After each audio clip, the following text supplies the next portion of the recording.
You're listening to the 12th Man Fan Jam on the Seahawk Positivity YouTube channel.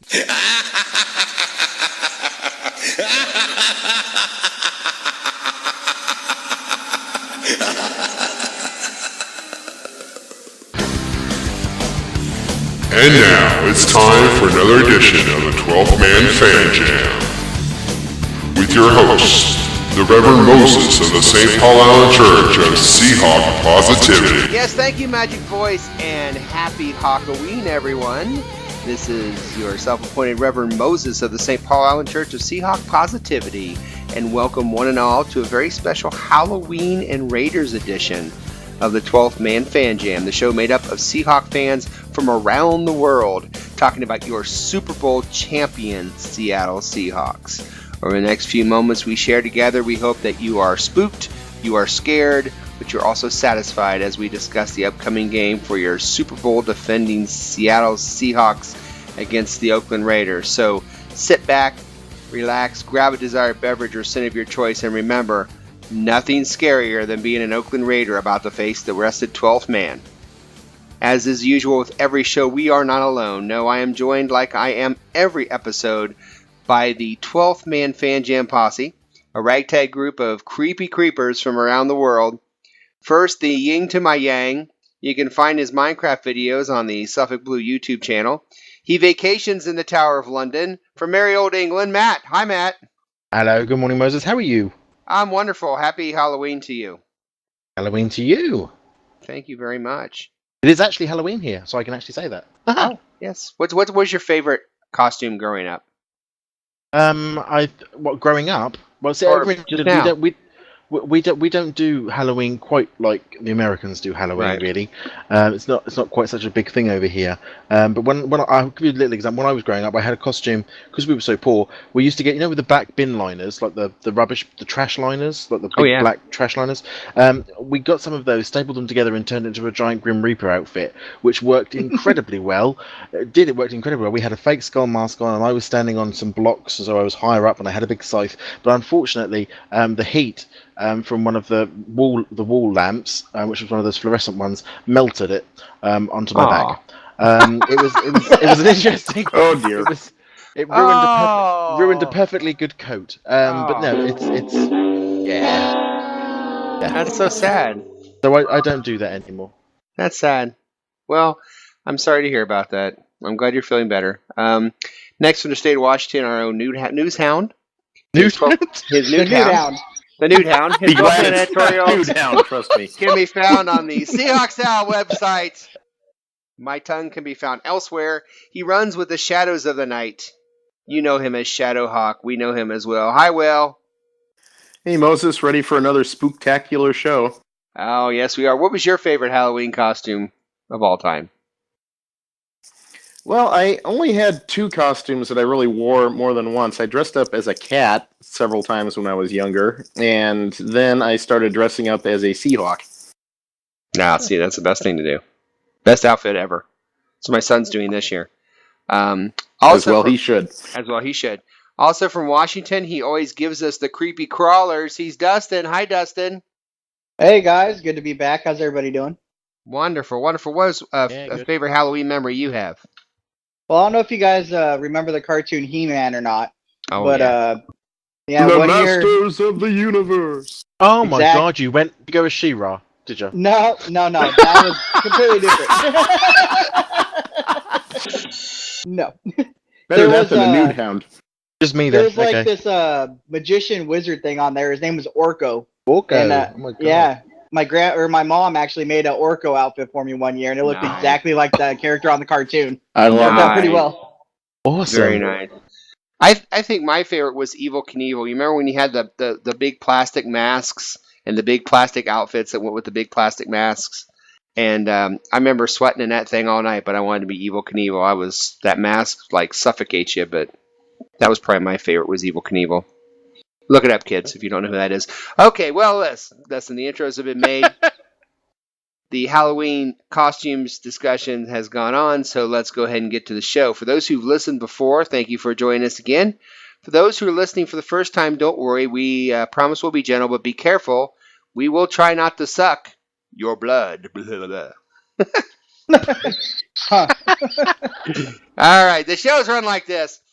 It has 4 quarters and 2-minute warnings, just like a real NFL game. The first quarter is news, where Will take us around the NFL world, giving us news from the NFL, along with a special headlines and punchlines edition in the first year. Not going to want to miss if you really enjoy making fun of the Cowboys. Second quarter, we will talk about last week's games. We'll also, at the 2-minute warning, talk about our predictions and prognostications from a week ago and how we did. At halftime this week, there is no trivia, but do not cry. Because of a special Halloween edition, we decided that I would find some movies out there for all of you to watch. Scary films. Scary movies that are remade to fit the 2014 NFL season. So we'll have a couple of those films to talk about.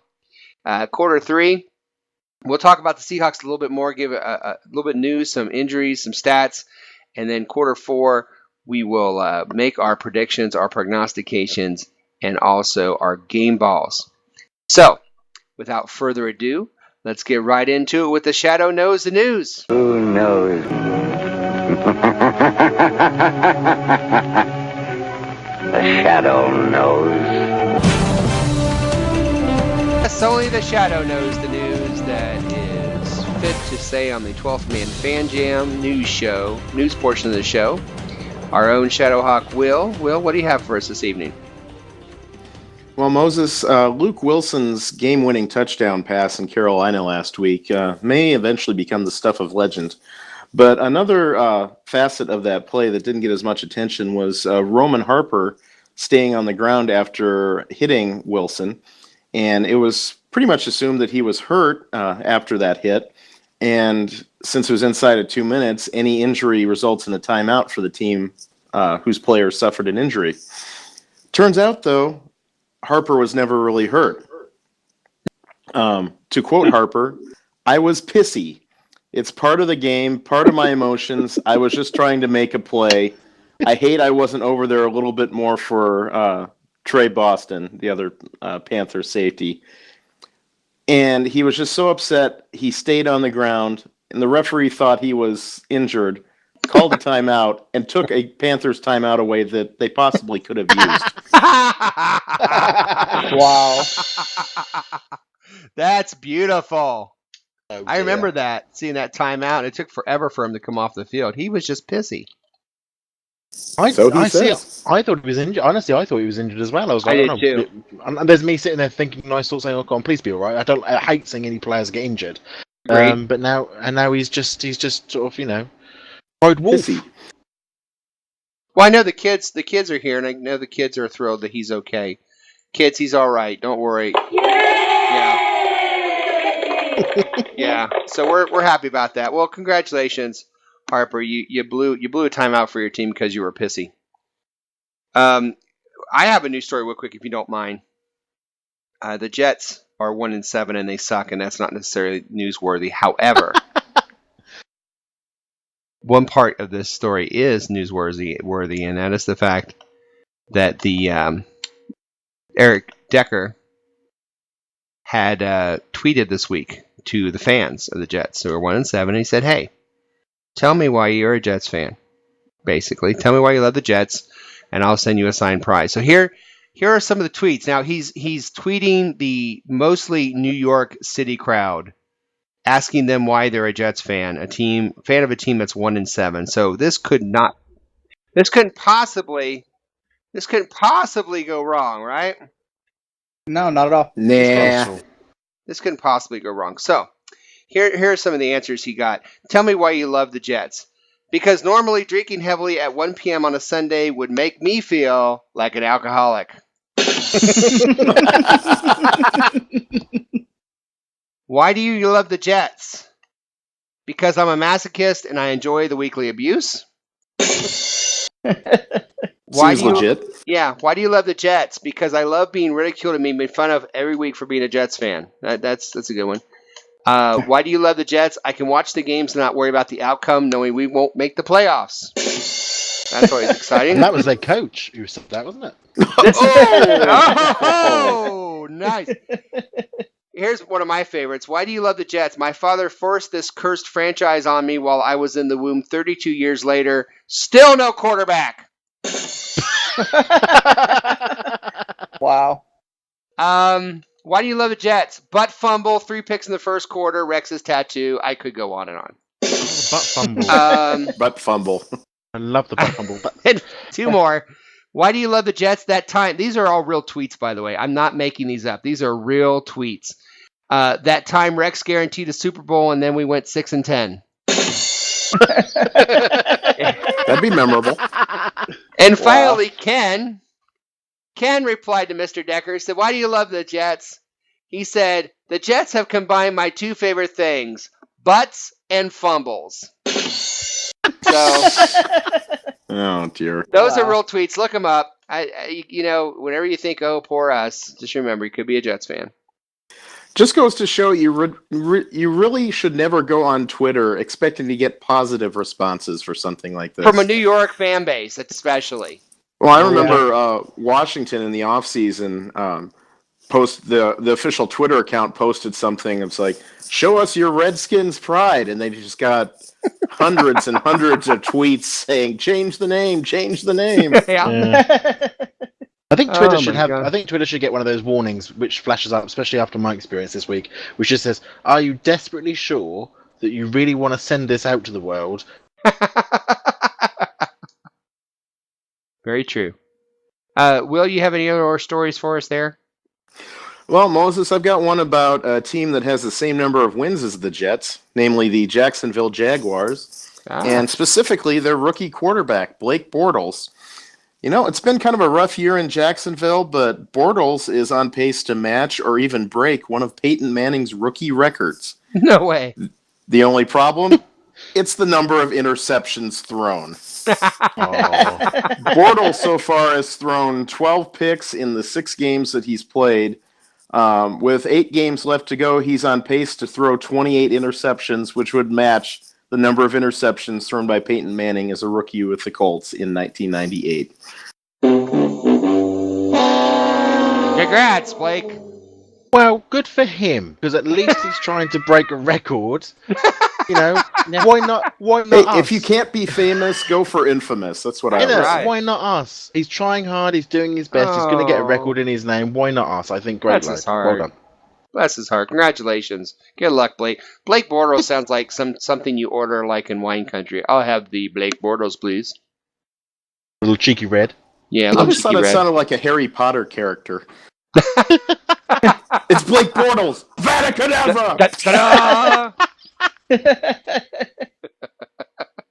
Oh dear. Oh, God. Blake Bortles. How can we possibly beat Blake Bortles, Will? The only man who can, Moses. Yes. Jerry Jones. Ah, Jerry Jones. Yay! Derek. Well, I tell you, if you watch the game Monday night, you saw Jerry Jones on the sideline talking to Coach Jason Garrett in the 4th quarter of the game, because of course he was. Apparently, Jerry didn't trust anybody else to deliver the news that Tony Romo was coming back in, so he had to do it himself. But He's come Jones back in, did expanded you see on him? this. Jones expanded on this on the radio, saying, "I wanted to go down there and do what I could. Look our guys in the eye, look at them, inspire them to overcome Romo not being out there and overcome what I thought was a critical time." So Oh, great. Jerry Jones is an Wow. inspiration to his players, at least in his own mind. Because I know when you're stressing out, there's nothing better than to have your boss show up right in front of you, right? Right? Mm-hmm. Oh, yeah. I'm stressing out. Oh, thanks, boss. Thanks for showing up right when I needed you to. Yeah. God. Well, you know, I know that's what he said, Will, and I know that is publicly what Jerry Jones has said. This is what I said to Jason Garrett, but I think that some of us just might have a different opinion as we run into a very special Cowboy edition of Headlines and Punchlines.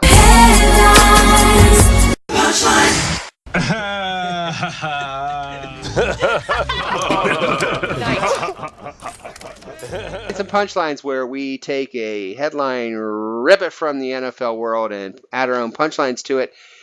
Tonight's headline and punchline is the following. What was Jerry Jones telling head coach Jason Garrett on the sidelines during the Monday Night Football game? So I don't know how many everybody has. Will, do you have any? I've got 3. Will's got 3. Matt, do you have any? I got 2.5. I'm working on one as we speak. Matt's got 2.5. Justin, how many do you have? I didn't get a chance to work on it, but as we go, if I come up with something, I'll let you know. Okay. All right, here we go. Work on the fly. We'll go with Will first. Okay, ready, Will? Yepers. All right. What was Jerry Jones telling head coach Jason Garrett on the sidelines during the Monday Night Football game? Jason, those girls you got me haven't shown up in the owner's box yet. Did you send them to the team hotel by mistake again? I almost did that one, but I stayed away from it. Well done. Matt. Yes. What was Jerry Jones telling head coach Jason Garrett on the sidelines during the Monday Night Football game? Best Shango voice, he says, if you don't get your shit straight, you're going to find your ass in Cleveland. At best. Shango, friend of the show, by the way. We love Shango. My turn, and I'm going to do my Jerry Jones imitation, so look forward to that. Here we go. What was Jerry Jones telling head coach Jason Garrett on the sidelines during the Monday Night Football game? You got to get me the number of that cheerleader I saw you with last night.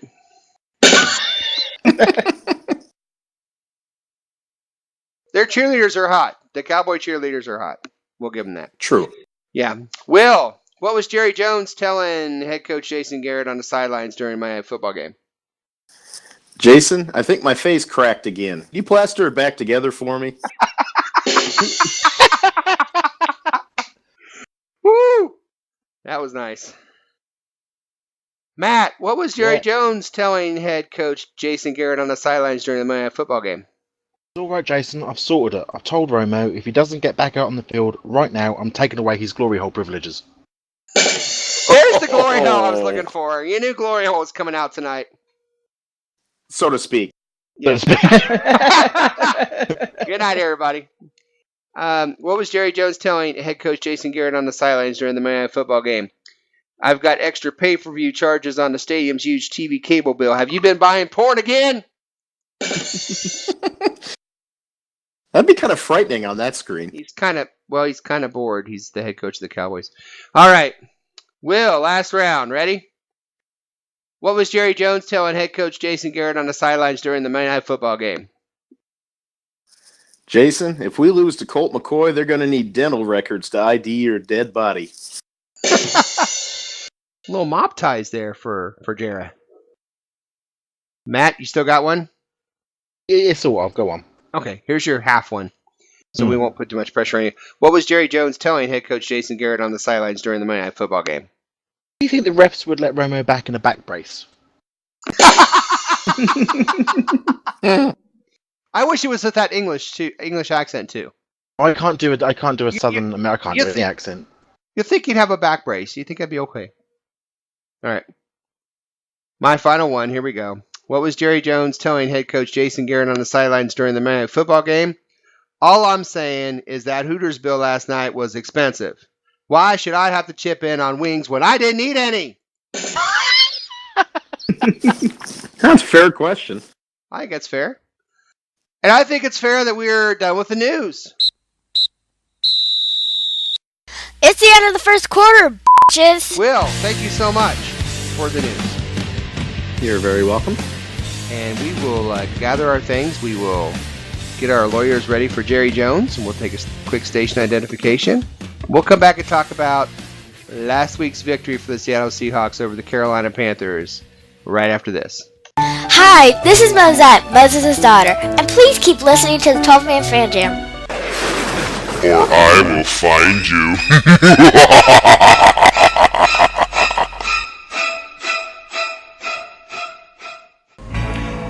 And now it's time for the second quarter of the 12th Man Fan Jam.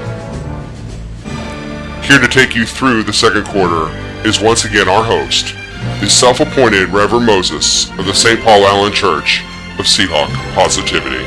Yes, thank you, Magic Voice, the 12th Man Fan Jam, and welcome back to the second quarter of a very special Halloween/Raider edition of the 12th Man Fan Jam. This is your self-appointed Reverend Moses of the St. Paul Allen Church Seahawk Positivity, alongside Matt, alongside Dustin, And of course, alongside Will, we are here talking about the Seahawks' victory against the Panthers last week. That's what we do in the second quarter.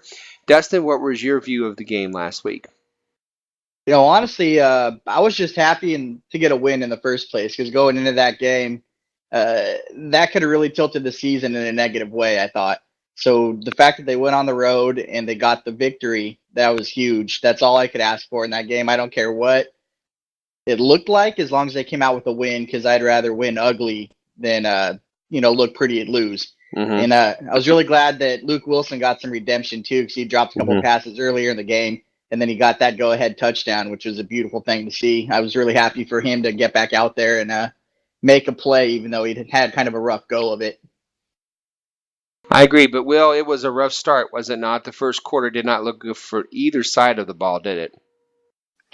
No, it really didn't. And we've got to stop spotting other teams all these leads early in the game. I mean, St. Louis, our defense held enough to hold Carolina to field goals and allowed us to get back into it. But, if they'd gone up 14-3 at the end of the first half, could we have come back from that? I don't know. Mm-hmm. Yeah, I was not happy with the first quarter. Matt, when did you think the game started to take a turn for our favor? Oh, it was definitely the second. For me, it was certainly the second half. It always is. But I mean, I think what I learned from this game is that it's a game of patience. So you've got to be patient watching some of these. And I sort of worked out the fact that I'm probably not as patient as I should be.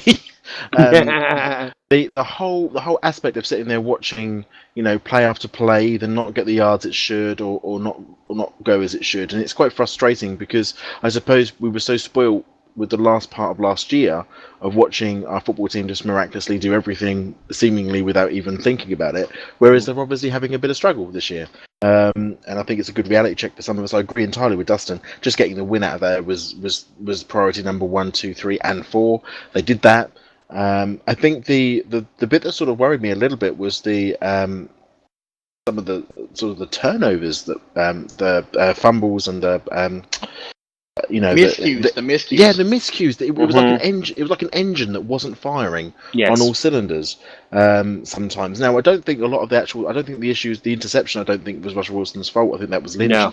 I think the fumble on the snap was actually Schilling as opposed to Wilson, because I don't think the ball ever got to Wilson, to be frankly honest. So I'm not saying that he's got some sort of issue with taking care of the ball. I just think all of the team have got to get better awareness of where that ball is and how they're handling it. But I agree entirely with Dustin. I'm glad to get that win and walk out of there. I am too. I think I turned to Little Mo. We were watching the game, and at the end of the second quarter, that interception, it didn't really disappoint me that bad, because we had driven very well on them in that last drive, and I turned to him and I said, we're going to be fine the second half. It's 6-3. They're not going to score off of this. And then, we go in the game. They get the ball at the start of the quarter, but I felt good about it. I felt good about the drive. I felt good about the offense. And I still was thinking, the defense has held them to 6 points, but it just didn't seem like they were there. And then the second half, things started to come together a little bit better, Dustin. But I'm getting a little concerned about this defense. Are you a little concerned about their performance at all? The consistency of it, yeah, and getting off the field on third down's been an issue all year long.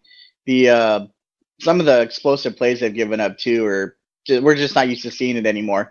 I mean, that pass to Benjamin there towards the end of the game, that just reminded me. So, yeah, it was a nice catch, but it reminded me so much of Atlanta. Just a few years back, just the mistakes you shouldn't be making. You shouldn't be giving up plays like that, and it's frustrating. But you have to kind of temper it a little bit, because you have to realize that there's a lot of injuries out there, and you have some guys playing in positions that they might not normally be playing in, like KJ Wright. He's been at middle linebacker as opposed to outside, and it kind of changes the scheme a little bit. And if you notice, Brock Coyle was in there at one point, and who's the other linebacker? French-sounding name. Kevin Pierre-Louis. Yeah, Pierre-Louis.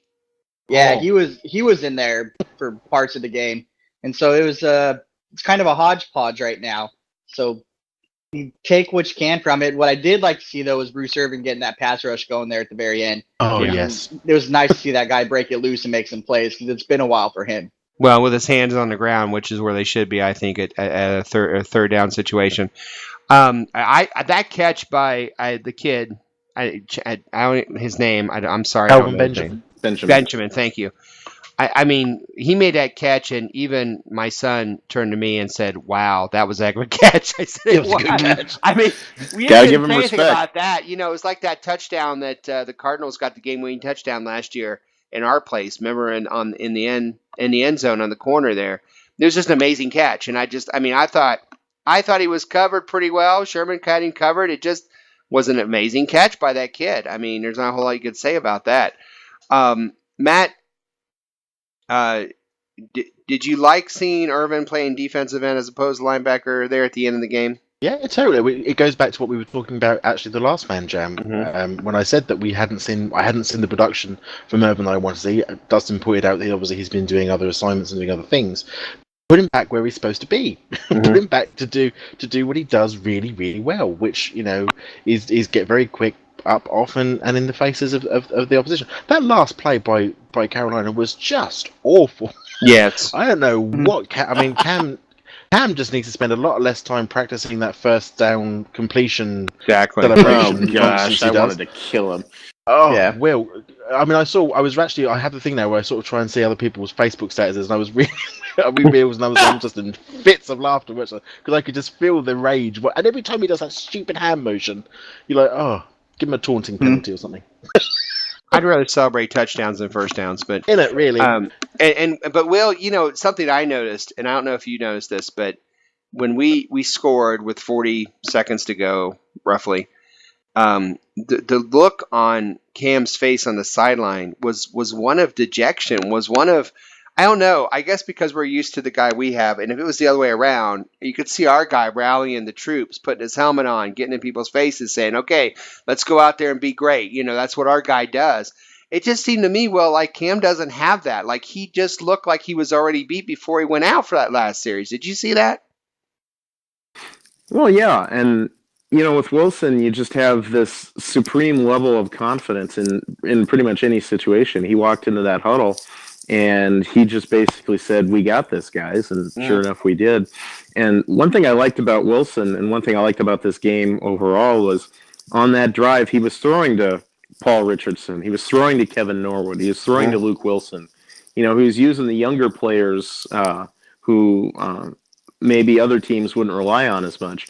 Newton was basically throwing to either Kelvin Benjamin or Greg Olson the whole time.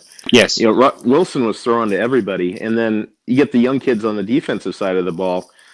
We've been looking for a pass rush, on that Newton interception, which was another bad decision. Kevin Pierre-Louis was coming up the middle untouched on a blitz. And I'm looking forward to seeing more of that in the future, to be honest. I agree. Dustin, we're a little spoiled because that before that last drive by Newton, of course, was the game-winning drive by our guy. And I'm looking at the clock, and there's like 3:40 left to go. We've got, I think, all of our timeouts are pretty close to it. We've got the ball at the 20, and I turned to my son. I said, it's either going to be a tie or a win. You start getting spoiled with this Wilson guy. You just know that he's going to perform, and sure enough, he did. I mean, isn't he? He's just amazing, isn't he? He is, and I don't think it's spoiled so much as it's grown to where it's almost an expectation at this point, and it's based on, the past. It's not blind faith. This is something that he just proves time and time again. He's a guy that in those situations thrives and can help will his team to win. So at those points, I don't really feel like the nerves creeping in anymore. I watch what happens, and I have complete faith that Russell will find a way to make a play, be it with his legs, throwing the ball, whatever he has to do. And most of the time he comes up and he makes it happen. So it's just a learned behavior at this point. I wouldn't call it spoiled. That's great. That's a great phrase. Learned behavior. Absolutely. Matt, final thoughts on the game? The last offensive Yeah, I mean, it is amazing what Russell can do, Russell Wilson does, and he does it sometimes in some pretty torrid situations where the offensive line is just collapsed around him pretty quickly.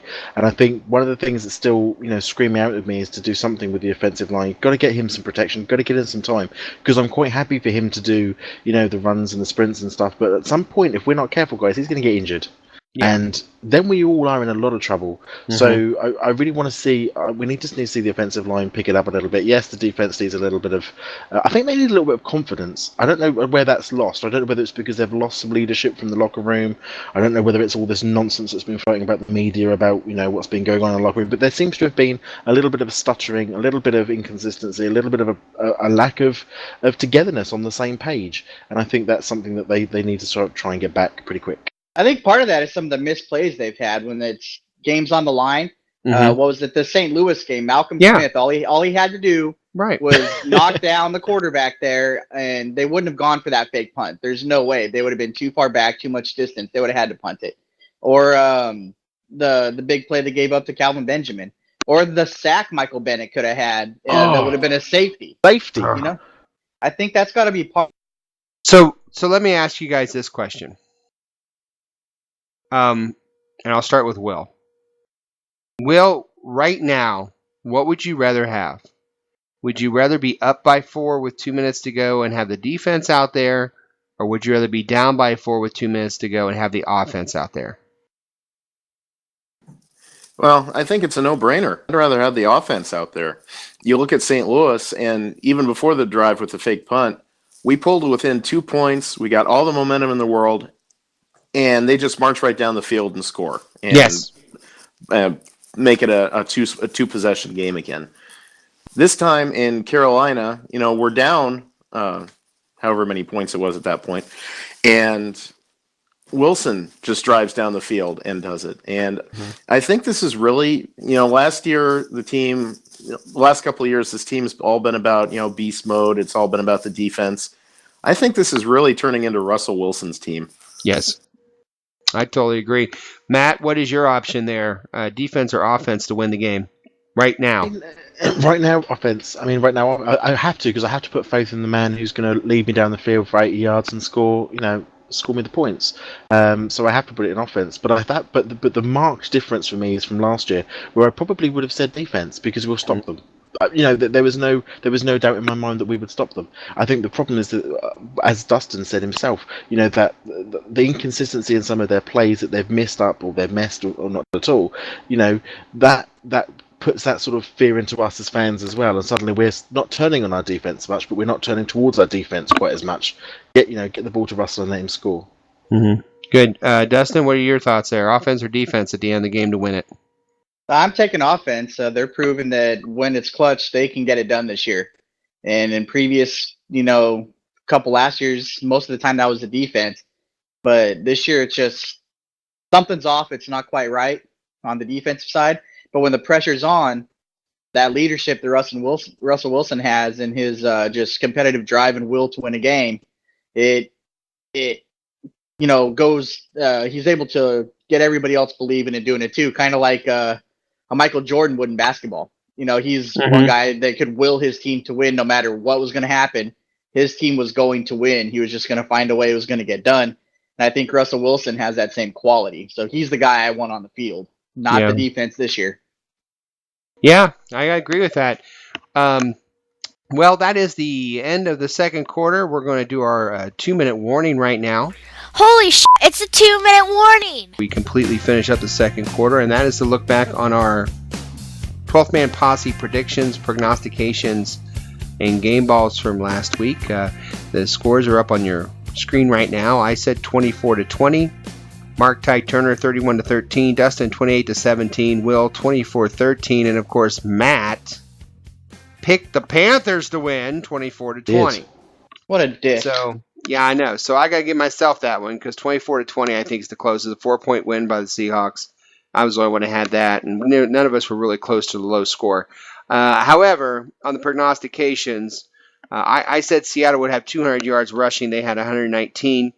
Mark Ty Turner said 172 yards for Lynch. He had 64.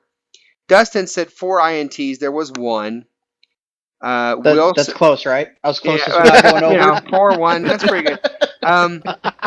Will said 40 minutes of possession, and it was 29.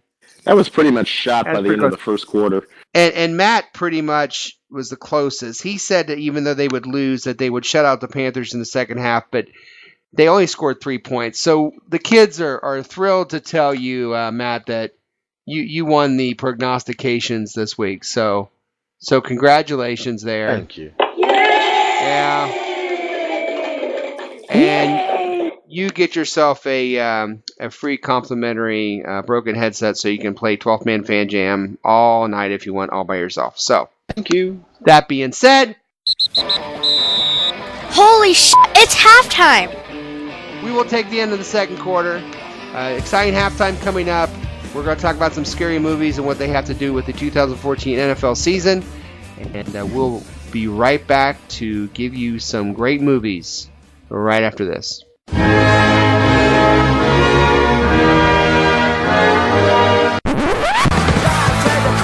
Hey, this is Matt, all the way from merry old England, and you're listening to the 12th Man Fan Jam. Yes, welcome to a very special, creepy halftime edition of the 12th Man Fan Jam. You know, I love movies, and especially scary movies, and this week I thought as a public service to the 12th Man Fan Jam listeners that we would fill you all in on some scary classic films that have been remade recently to coincide with the 2014 NFL season. So, let's look at some of these movies. For example, there is the movie Exorcist. The movie Exorcist is about a priest that takes the demons out of a little girl. Just like what the Seahawks are doing with former 49er fullback Will Tutugafu right now. Tukafu. Whatever his name is. Tukafu. I don't know what the Tukafu his name is, but Yeah. can you see him right now? They're pouring holy water on him. The power of Largent compels you. The power of Largent compels you. Poor guy. He's spitting rice-a-roni out on the coaches when they try to exorcise the demons. Can you see this happening? Just disgusting. But there's more. Yes, from the makers of the movie RoboCop. You remember the movie RoboCop? Yeah, I'll buy Red that for a Foreman dollar. was the The bad real guy. version, not the remake. Yeah. I'll buy that for $1. From the makers of the original movie RoboCop comes a new thriller for Dallas Cowboy fans. It was a wonderful start to the season. The Cowboys were playing well. The Cowboys fans were excited in October, and then it happened. RomoFlop. Yes, RomoFlop, the sequel Oh dear. to RoboCop. The movie that describes what every Cowboy fan dreads. The sudden realization that Tony Romo is, well, Tony Romo. Nobody's allowed in the last half of this movie. Just like the Cowboys, the second half is non-existent.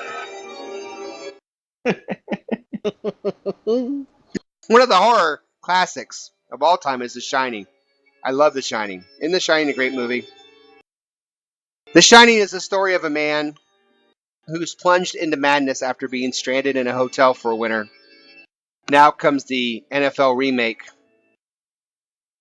about a bunch of San Francisco fans stuck in the madness of a Jim Harbaugh-led football team. It's The Whining. Yes. When will the whining ever end? It never will. If you listen, you'll be driven to madness.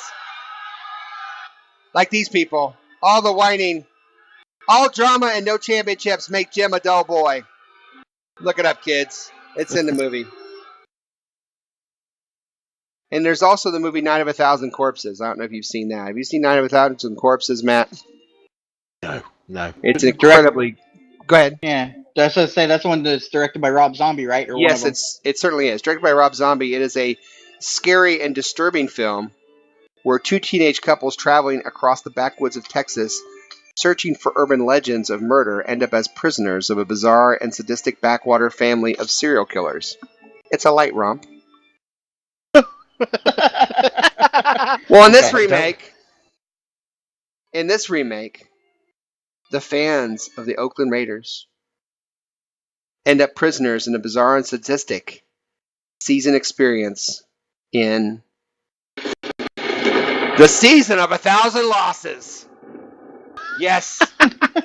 The season of 1,000 losses.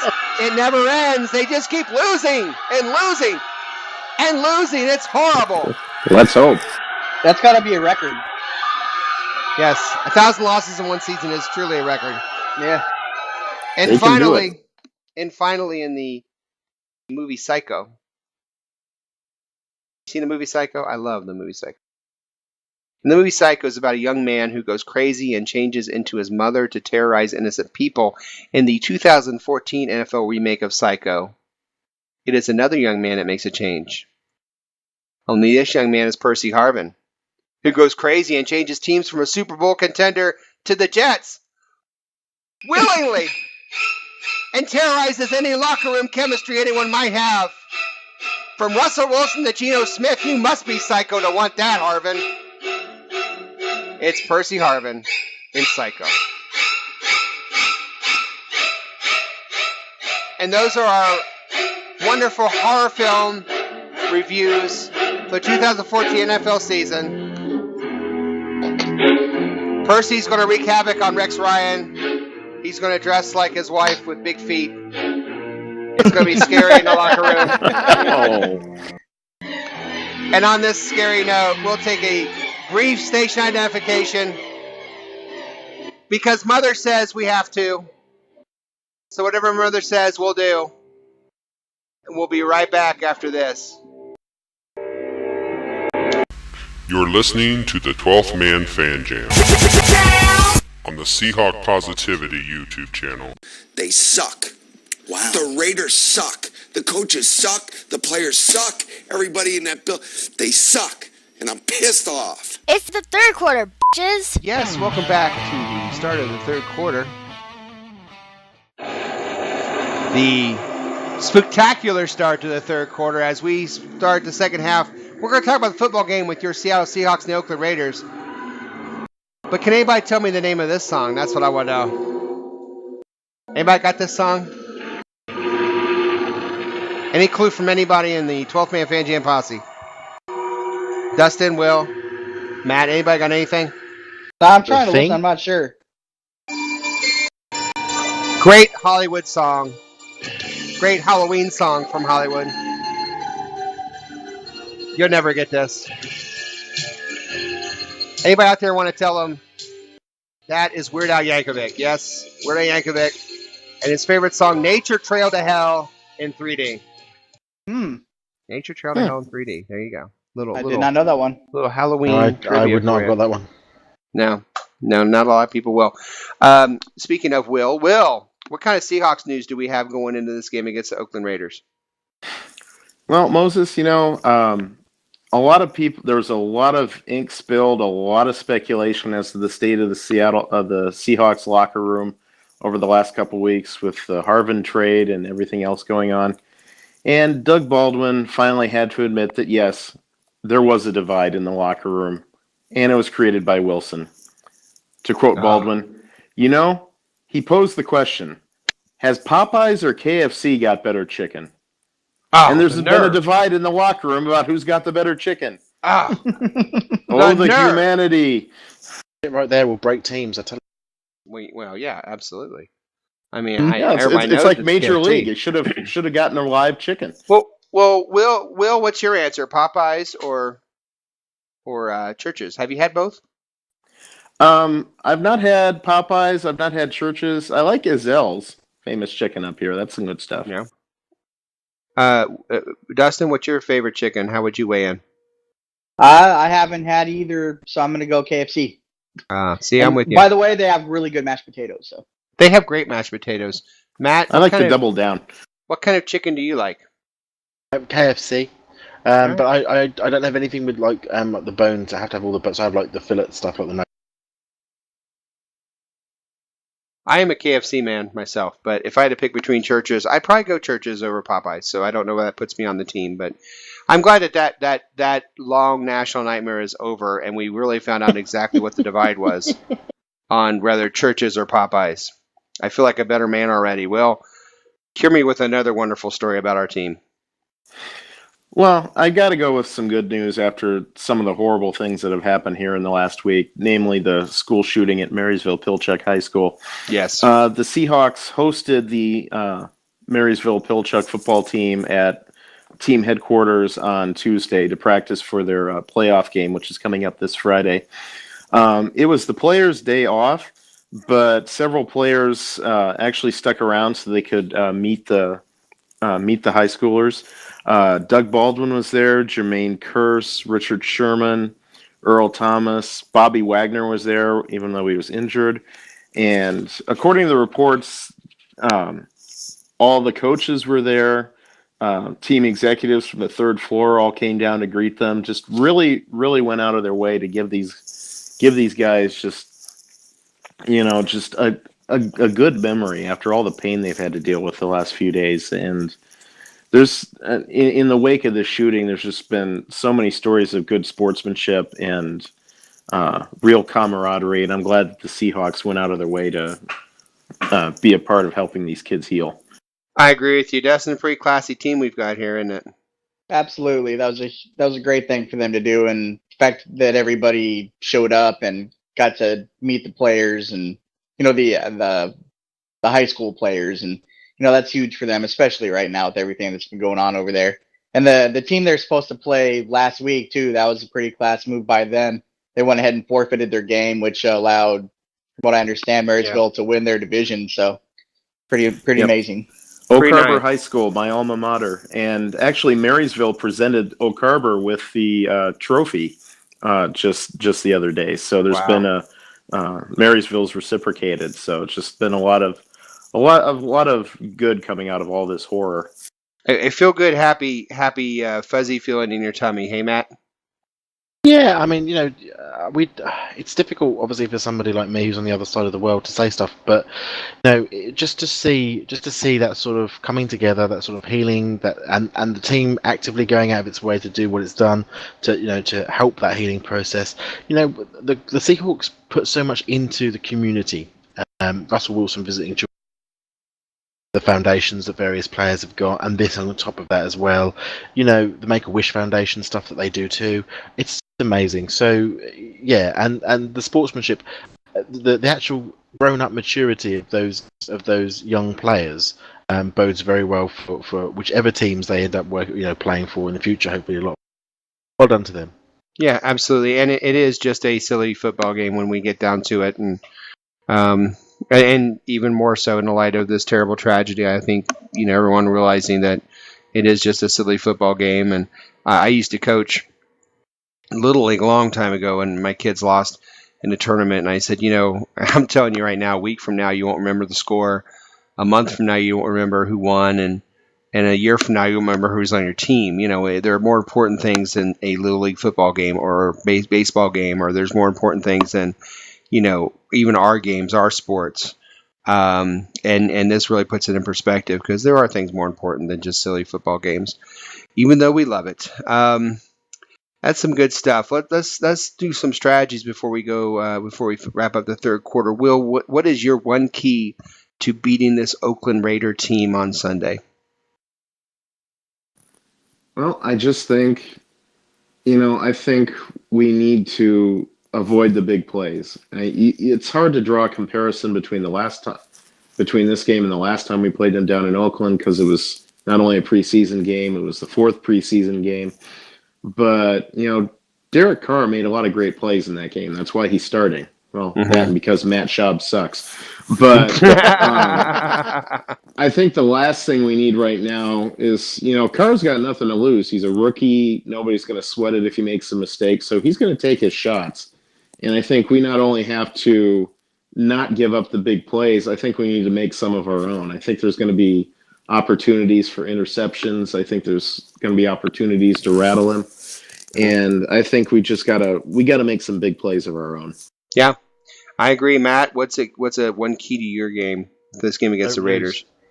Don't lose. Don't lose. And I mean that, and it sounds flippant, but I'm not being flippant. This team is so bad at the moment. lose to them at home with our doubts that have been expressed by media and all that sort of stuff as well at the moment. If we lose this game because of a stupid, Harold Simon penalty or whatever the hell it might be, if we lose this game, that momentum that we've hopefully turned that corner is, for me, is killed for the season, because it's one of those situations where even the consideration that we could lose a game at home is bad enough. Lose a game at home against the Raiders, who have got the season they're having at the moment, would be, nuclear end for us. So, in my mind, just whatever we do, don't be stupid. Don't watch them penalties, because there's going to be an awful lot of emotion on that field. They've got nothing to lose, as Will said. So they're going to be going all out to do everything. Keep it cool. Keep your training and your coaching in your mind, and go out there and don't lose. Yeah, that's good advice. Dustin, the last time we were put in this position was last year with an 0-8 team from Tampa Bay, and that did not exactly go real well. What do you think is the key to keeping something from like that happening this year? Well, I think that stupid penalties, that'd be a big one. The mental errors, the false starts, and Bruce Irvin being offsides, little things like that. Things that are easy to clean up. I think that's a big part of it. Can I just clarify? If his hand has to be not in front of the ball, is that correct? Just not over the line. It can't be in the neutral zone. Yeah. Yeah. Because I got that rule. How the hell did he do it 3 times? I know. It's just, how the hell? It's a skill. Apparently, I learned one. Yeah, it reminded me so much of the preseason game where they kept lining up offsides on the kickoff. I think that happened like 3 times one game. Like, that's fixable, right? Let's just that's really fix fixable. that. It's not that freaking difficult, guys. It's really fixable. Yeah, so I think things like that, if they clean that up, and that'll go a long ways towards winning that game. And I'd like to see them build on that pass rush from last week that they had there on the last series. I want to see them build on that and get some momentum going. Just attack that quarterback. Mm-hmm. That's kind of what I was thinking. My key is quarterback pressure a lot and all day. Let's not wait till the second half to blitz them. Let's not wait till the second quarter. Let's not wait till the second play. Let's from play one. Let's get in this kid's face. Let's make him move. Let's make him make some plays. And I think if we do that, he's going to force some stuff. And I think that's how you beat them, because they're not running very well. I think they're 31st in the league running the ball. So they're going to have to throw the ball against this team, which is not a good idea against our defensive backfield. But if we can pressure them even more, I think that's a big key to the game. And we'll see how it goes here. It's the end of the third quarter, bitches. We'll take a quick break here at the end of the third, and we will start the fourth quarter. We'll have our predictions, prognostications, and game balls. And right after this quick station identification.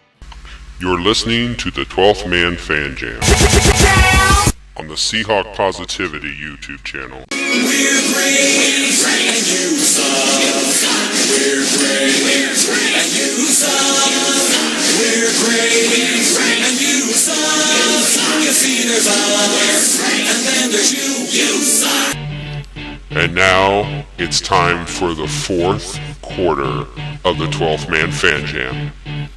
Here to lead us through the final quarter is once again our host, the self-appointed Reverend Moses of the St. Paul Allen Church of Seahawk Positivity. Yes, thank you once again, Magic Voice of the 12th Man Fan Jam. Welcome to the fourth and final quarter of this very special Halloween or Hawkoween / Raiders edition of your 12th Man Fan Jam. This is your self-appointed Reverend Moses of the St. Paul Allen Church Seahawk Positivity, alongside the posse, Will, Matt, and Dustin. And we have talked about the game a little bit coming up against the Raiders. So we have talked about our keys. We've talked about some Seahawk news. We've talked about news around the NFL. And now comes the fourth quarter where we put it all together and we go ahead and make our predictions, our prognostications, and our game balls. What we do is we give you a score. We give you something to look for in the game that's going to happen, something crazy, something goofy. And then we also give you a game ball before they actually play the game. So we will start with Will, Shadowhawk. Will, what do you have for us on a prediction? Well, Moses, you never want to overlook any opponent, and I don't think this team is in a position where they are in danger of overlooking anybody. But you've got the worst team in the league, a rookie quarterback coming in to face the full volume of the 12th man, who will be even more over-caffeinated than usual because Walter Jones will be going into the Ring of Honor at halftime. Yes. So it is going to be loud, it is going to be crazy, and Seattle is going to get a win. My prediction, I'm going to go with 28-13 Seahawks. Prognostication, I think Sherman, Thomas, or both, either or both, will get their first interception this year. And my game ball is going to go to, well, it's not very original, but it's going to go to Russell Wilson, who's going to have another superb outing. All right. Very well done. Matt, you have a prediction for this game? I hope it's better than last week's. I do have a prediction for this game. Yes, I do. See, what you have to remember, I actually, for the listeners who don't know, I actually did predict a loss last week for us against the Panthers. And they reacted like this. Panic in the street. Matt predicted a loss. No! Well, I like to keep it real. You know me, I make my predictions in advance, and if I have a prediction, I try and stick with it. I didn't stick with the Chargers one, and I was proven wrong. Yeah, and I was proven wrong. This one is a different kettle of fish entirely. I think we're going to see Marshawn Lynch break that whole 100-yard thing again, because he's had 3 games now, I think, where he's not gone over 100. He hasn't scored a touchdown, hasn't he, in 3 games? He hasn't done, he's suffering a lack of production, isn't he? Mm-hmm. And as a member of my fantasy team, I'd like to say I am strongly discouraged by these performances recently, but go ahead. Yeah, and we all know how important the fantasy league is. Well, my goodness. Hey, ask Goodell, but go ahead. Absolutely. So I think Lynch is going to suddenly become a team player again. He turned up to practice this week, and I just point out, for the first time in a very long time, full practice on Thursday. Normally he doesn't practice for non-injury related reasons. This time he's out there, so yeah. I think maybe the lessons a bit home. I think the score is going to be Seattle 31, Raiders 3. Ooh. And Lynch is going to have Lynch will have 122 yards of running. If he gets 121, I'm going to laugh very hard. Why? Or if I'm going to be happy. Well, if he gets like 123, and the next time he gets the ball, he loses 3 yards, that'd be hysterical. Okay. Well, he's going to get 100. What did I say? 122 yards, and he'll get 1 touchdown. Okay. And my game ball has to go, obviously, because of that, to Marshawn Lynch. True story. I was in a fantasy league one time. I had Ricky Waters, and it was a 6-10 season, and they were on Monday Night Football, I think. And Ricky had gotten 100 yards, and then he lost 5 yards on a play, and that was his last play. So I went up losing like a point thanks to Ricky Waters, and it was just one of those years. It was a 6-10 season. But I just remember thinking, there you go. That's the hat trick for me. Yeah. Hi, Dustin. Hey. Always good to hear from you. Hey, where are the kids going to be for Halloween, Dustin? This year, one of them's going to be some kind of phantom thing with some glowing red eyes. I don't know exactly what it is. And the other one decided he's going to be a zombie hunter, which is it was kind of cool because they're big Walking Dead fans, and they actually had Daryl Dixon crossbows. So he got one of those to go with his outfit. So best show on TV, by the way. Those crossbows don't actually work, do they? It does. Oh dear. Happy Halloween. Yeah, I saw something where Daryl's actually only cost like $300. You can get his pretty cheap if you want to get an authentic Daryl crossbow. Oh no, yeah, it's not authentic. It shoots the arrows with the suction cups on the end. So. Hey, before you want to hear a funny Daryl story, because I'm a big Walking Dead fan.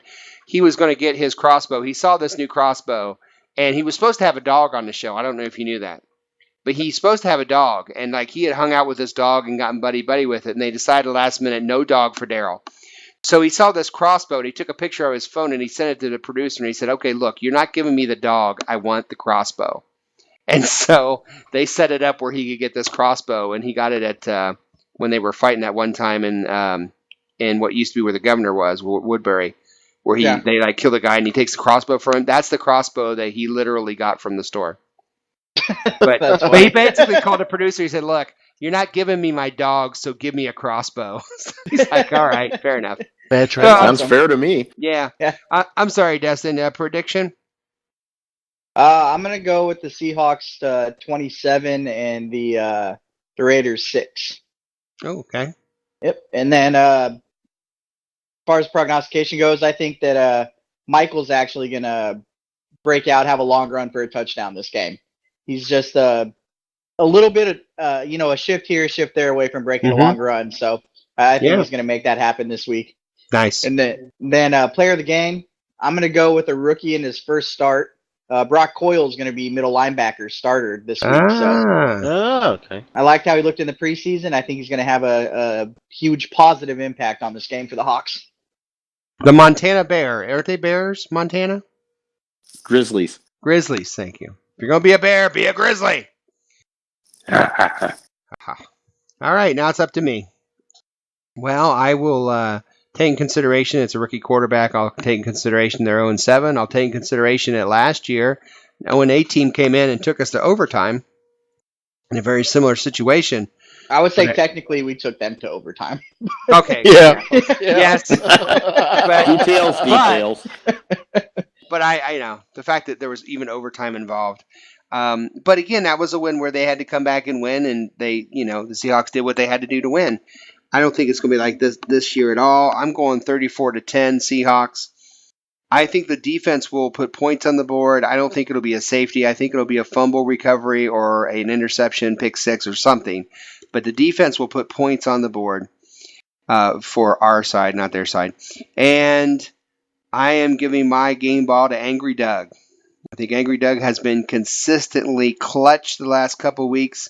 And I think he will continue to do so here in front of the home crowd. An easy win for the Seahawks. They go 5-3 and get ready for the Giants. But before that happens, they have to play Sunday. And we'll be watching for sure, and I'm sure you will be too. And it looks like it's time to bring another wonderful and amazing 12th Man Fan Jam to a sad close.